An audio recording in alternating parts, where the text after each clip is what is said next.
Talk about what the fixes need to be, aside from clearer or less arbitrary lines for what is and what is not acceptable to post on a social media site. Well, I don't know. That's the issue. I don't know how you fix an architecture of a building that is just purposely dangerous for everybody. It's really difficult. I think it's about power. I think one of the things that drives me crazy is the GOP talking about being unnecessarily targeted on these sites.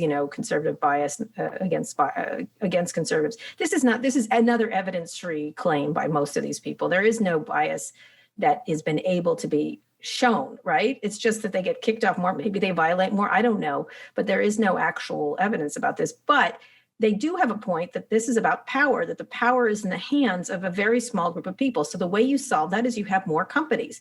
And so we've allowed, these legislators and our regulators have allowed these companies to get enormously big in the way we used to allow the oil companies or the telephone companies or whatever we're going to break up. We have experience in this area as Americans over our long history. And so these companies, three or four companies, control everything. And so that's really the issue. And it's not so much what they do, because in some cases they do the right thing, in some cases they do the wrong thing. But the fact that there's not enough companies and choice that people can go to all kinds of places, or there can be other voices or other versions of technology. So it's not so concentrated in one place. Now, if the business model is driven by advertising dollars and sucking up as much data as humanly possible and pretending it's a much bigger site than it actually is, I mean, if you have 10 or 15 companies as opposed to 4, how does that deal with these structural problems of what the companies are? Well, there are business incentives that are really problematic. Absolutely. There's no question.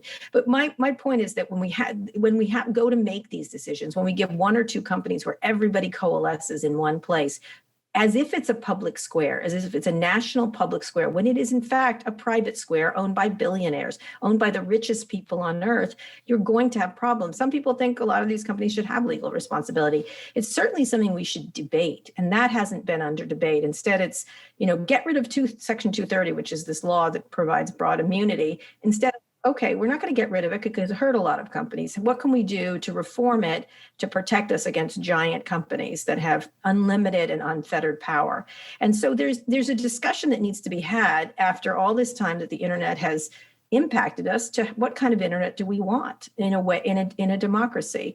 And that's okay to have that discussion about power of companies when one company like Google has 90% of search. Come on, like how, maybe they're good, maybe they're bad, but I don't know, but I think 90% is the only number I want to look at. And same thing with Facebook. There's been no new social network created in a very long time.